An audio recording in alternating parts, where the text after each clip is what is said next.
영접하는 자, 곧 그 이름을 믿는 자들에게는 하나님의 자녀가 되는 권세를 주셨으니 이는 혈통으로나 육정으로나 사람의 뜻으로 나지 아니하고 오직 하나님께로부터 난 자들이니라. 말씀이 육신이 되어 우리 가운데 거하심에 우리가 그의 영광을 보니 아버지의 독생자의 영광이요 은혜와 진리가 충만하더라. 사랑하는 성도 여러분, 반갑습니다. 김선일 목사입니다. 아마도 많은 분들이 놀라시고 또 염려도 많이 해주고 계시는데요. 어쨌든 저는 지금 코로나 확진 판정을 받고 현재 집에서 재택치료 중에 있습니다. 충분히 누구에게나 일어날 수 있는 일이긴 하지만 그러나 또 한편으로는 교회에 큰 부담이 되고 또 성도들에게 염려를 끼쳐드린 것을 상당히 송구하게 생각하고 있습니다. 지금 우리 교회에서는 오늘을 포함해서 이제 주일 2번을 지금 온라인 비대면 예배로 드릴 예정이고요. 또 내일부터 있는 새벽 기도회, 또 수요 예배, 금요 기도회까지도 비대면으로 진행할 예정으로 있습니다. 안타까운 일이긴 하지만 또 한편으론 좀 죄송한 마음도 갖고 있지만 우리 성도님들 함께 한 마음으로 이런 어려움을 좀 이겨낼 수 있도록 또 우리 전 국민이 당하고 있는 이런 고난과 답답한 상황 속에 지금 또한 우리 교회가 잘 대처해 나갈 수 있도록 협력해 주시면 감사하겠습니다. 사실 오늘은 성서주일로 우리가 노스크린 예배를 드리려고 했는데 그렇게 되지 못한 것에 대해서도 상당히 유감스럽게 생각하고요. 오히려 스크린 없이가 아니라 가정에서 성경과 찬송을 가지고 우리가 함께 온라인으로 이렇게 예배드리게 되는 거 다시 한번 우리 마음을 모아서 하나님 말씀 듣는 시간 되었으면 좋겠습니다. 오늘은 말씀으로 오신 예수님이라는 제목으로 함께 말씀을 나눌 텐데요. 사실 말씀으로 오신 예수님을 한마디로 표현한다면 로고스라는 단어로 표현할 수 있습니다. 이 로고스는 이 헬라 철학에서도 쓰였던 단어이기도 하고 물론 헬라어지만요. 그런데 이 로고스라고 하는 단어가 가지고 있는 것은 어떤 상황이나 또는 사물에 대한 본질 또 설명할 수 있는 철학적인 내용의 가장 근본되는 것을 로고스라는 단어로 사용합니다. 그래서 우리는 이제 성경에서는 이걸 하나님 말씀이라고 하지만 예수님이 곧 말씀입니다. 말씀이 육체를 입고 이 땅에 오신 것이 로고스이고 그 로고스는 성육신이라고 말할 수도 있겠습니다. 그런데 왜 하나님은 예수님을 말씀으로 오시도록 하셨을까라고 하는 게 이제 오늘 설교의 주제죠. 말씀이 육신되어 우리 가운데 거하심에 이게 14절 말씀인데 이 말씀은 결국 말씀으로 이 땅에 오신 이유는 우리와 함께 있기 위함이다 라고 할 수 있습니다. 우리와 함께 있는 것, 우리 안에 거하시기 위해서 말씀으로 오셨다는 거죠. 구약에서는 사실은 성전 중심으로 성막에서 성전이 되는데 성막에서 하나님이 함께 하셨고 또 성전을 통해서 하나님이 함께 하셨으니 장소적인 의미인데요. 그런데 이 장소적인 의미의 건물이나 한 장소는 상당히 제약이 따를 수밖에 없습니다. 거기를 가야만 되는 거예요. 이게 이제 구약에서의 하나님 계시는 장소적 개념인데 이게 신약으로 와서는 그렇지가 않은 거죠. 예수님이 이 땅에 오셔서 예수님을 만나면 곧 하나님을 만나는 것인데 그 예수님은 단순하게 육체만 입은 인간이 아니라 하나님의 말씀이 그 본성이 되는 겁니다. 그래서 우리에게 예수님이 함께 하신다라고 하는 것은 말씀이 우리 안에 있다 이렇게 하는 것과 같은 표현이죠. 그래서 본문에서도 영접하는 자, 곧 그 이름을 믿는 자들이라고 말씀합니다. 영접이라고 하는 건 맞아들이는 것인데 예수님을 맞아들인다. 왜 이제 이렇게 표현하면 예수님을 우리에게 우리 마음속에 어떻게 모시는가?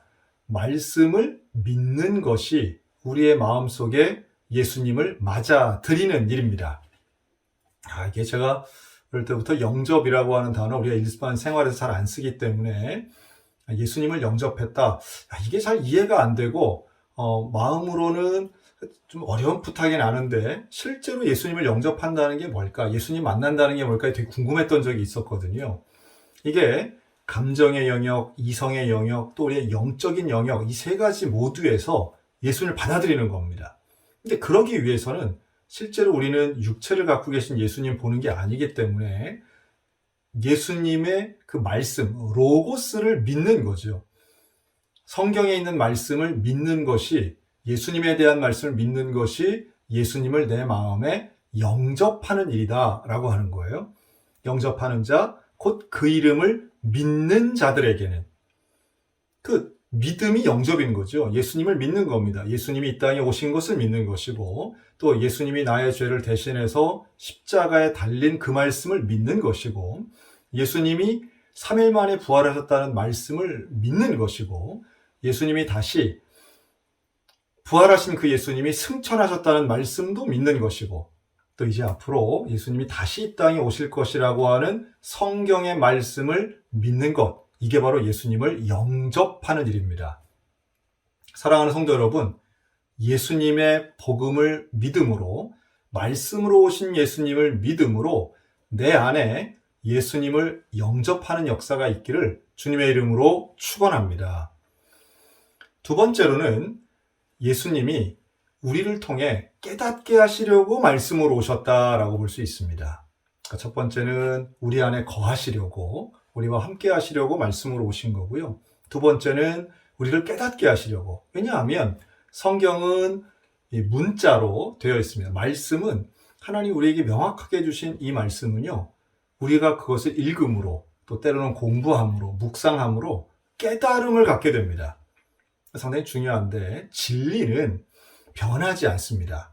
근데 그 진리를 우리가 어떻게 알 수 있을까요? 봐야, 읽어야, 또 깨달아져야, 받아들여야 그 진리를 이해할 수 있습니다. 그 진리가 우리는 복음이 진리라고 믿고, 그 진리가 우리를 자유케 할 뿐만 아니라 우리를 구원케 합니다. 그러니까 예수님이 이 땅에 말씀으로 오셨다는 건 마치 빛이 어둠을 몰아내듯이 그 말씀으로 오신 예수님을 우리가 받아들이는 순간 진리가 우리를 깨닫게 하는 거죠. 이해가 안 되던 게 이해가 되는 거예요. 아, 이게 있을 수 없다라고 하는 뭔가 불확실하던 것이 확실해지는 겁니다.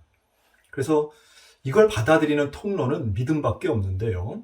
믿음으로 받아들이면 깨달아지는 것이죠. 세상 가운데 참 이해할 수 없는 일들이 참 많습니다. 지금 이런 코로나 상황도 사실 우리가 이해하기 어렵죠. 이런 일이 왜 일어나는가. 이런저런 해석들이 있지만, 그러나 사실은 하나님을 믿는 믿음의 눈으로 보아야만 사실은 이런 상황들을 견딜 수 있고, 또 때로는 극복할 수 있는 깨달음이 이제 있게 되는 거죠. 결국 죽음이라고 하는 문제를 우리가 잘 이해해야만 역사를 깨닫고 그 역사 속에서 일하시는 하나님을 만날 수 있습니다. 저는 최근에 근대사를 좀 공부하면서, 야, 이거 이해할 수 없다. 어떻게 이런 일이 있나? 이런 사건을 보면서도, 그러나 결국 하나님 살아계시구나 하는 걸 깨달은 적이 있는데요. 그건 바로, 아마 다들 아실 거예요. 1909년도에 하얼빈역에서 안중근 의사가 이토 히로부미, 이등반문이라고 하죠. 이토 히로부미를 이 총으로 쏴서 죽인 아주 우리로서는 참 애국적인 사건이 1909년도에 있었습니다. 안중근 의사는 바로 체포되어서 그 다음해인 1910년에 형무소에 사형을 당해서 죽게 됩니다. 우리 민족 모두가 존경하는 의사고 열사죠. 그런데 이 안중근에게는 두 명의 아들이 있었습니다. 첫째 아들이 안분도, 둘째 아들이 안준생이었습니다. 안중근의 아내는 사실 안중근이 하얼빈 사건을 일으키기 전에 편지를 받아요. 그래서 하얼빈으로 오라고 하는 일종의 초청의 편지를 받습니다. 그 편지를 받고 이 어린 두 아들을 데리고 하얼빈까지 찾아가는 거예요. 그때 이 큰아들 안분도가 5살이었고요.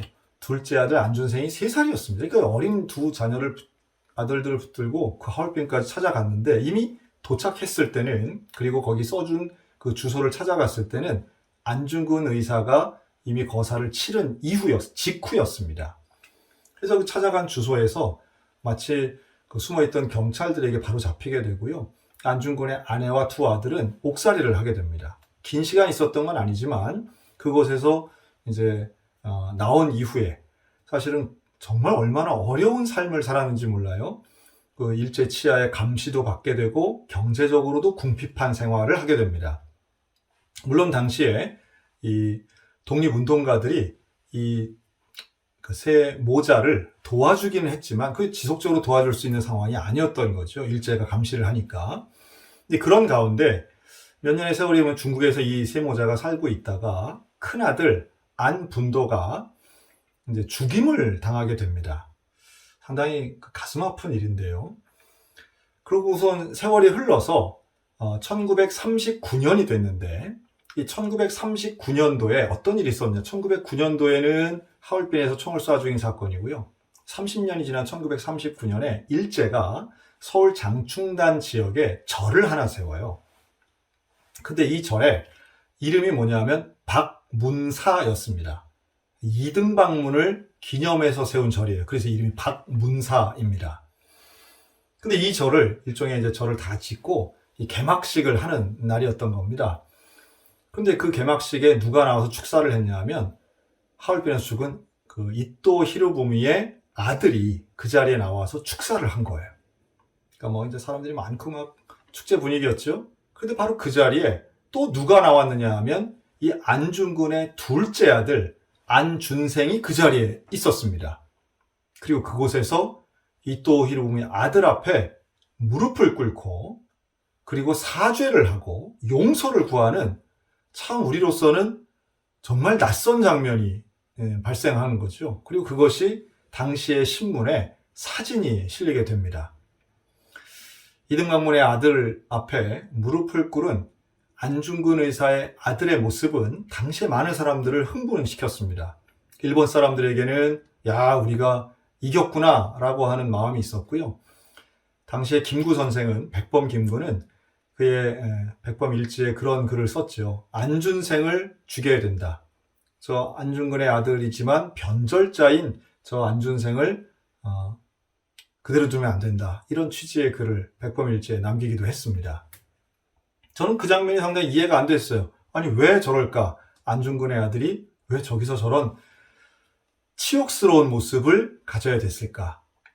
제가 조금 더 역사를 한번 봤습니다. 그랬더니요. 아까 말씀드린 대로 그 새 모자는 안중근을 만나지 못하고 중국을 떠돌기 시작해요. 그런 가운데 이 큰아들 안분도가 12살이 될 때에 한 낯선 일본인이 준 과자를 먹고 그 자리에서 죽어버립니다. 여기에 대해 역사가들은 큰아들 안분도에 대해 이제 독사를 했다, 이제 이렇게도 평가를 하더라고요. 어린 아들을, 큰아들을 잃은 이 어머니는 말 그대로 슬픔과 비통함에 빠지게 되고요. 그 모습을 이 어린 안준생이 이제 보게 되는 거죠. 그러면서 이 안준생의 가치관이 많이 달라집니다. 정말 어렵게 빈곤한 생활을 하게 되면서 그가 나중에 사람들이 막 비난을 하고 욕을 할 때 이 안준생이 뭐라고 표현을 하느냐 하면 나는 한 번도 우리 아버지 얼굴을 본 적도 없고 사람들은 나에게 안중근의 아들답게 살라고 말하지만 나는 그렇게 살기 싫었습니다. 우리 아버지는 조국을 살렸지만 나는 내 가정을 살렸습니다. 즉 30년 세월이 지나고 하얼빈에서 총을 쐈던 아버지 안중근의 나이보다도 2살 더 많았던 이 안준생은 이미 결혼을 하고 아들, 딸이 있었던 거예요. 그런데 그때, 즉 이등방문의 아들 앞에 무릎을 꿇었을 때에 이 안준생은 일본으로부터 많은 돈을 받았습니다. 그리고 그 돈을 가지고 자신의 아들을 미국 유학 보냈습니다. 그리고 본인도 그 돈 가지고 약국을 운영하며 경제적으로 풍요롭게 살았고요. 1953년도에 죽게 되는데 그 죽는 순간까지도 이 안준생은 그냥 평안하게, 평탄하게, 물론 사람들에게 이런 소리 저런 소리는 들었지만 그렇게 살았다는 거예요. 좀 당황스럽죠?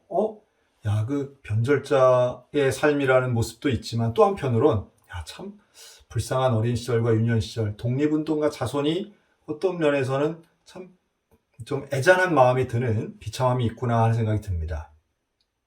근데 역사는 여기서 끝나지 않습니다. 이 안준생의 아들, 즉 안웅호는 미국으로 가서 의사가 됩니다. 아주 유명한 전문의가 되고요. 그리고 이 안웅호의 또 아들이 있습니다. 즉 안중근의 증손자가 되는데요. 이분이 안보영 선생입니다. 근데 이분이 바로 2010년도에 안중근 의사 서거 100주년을 맞아서 대한민국에 오는데요. 이분이 이제 IT 전문가로 미국에서는 미국에 살고 계시는 분인데, 지금 말씀드린 이 안중근의 모든 후손들이 사실은 다 카톨릭 교인이면서 하나님을 아는 사람들이죠. 그런데 이 증손자인 이 안보영이 한국에 와서 그런 말을 합니다. 우리의 증조 할아버지의 그 놀라운 역사는 우리들에겐 자랑스러운 일입니다.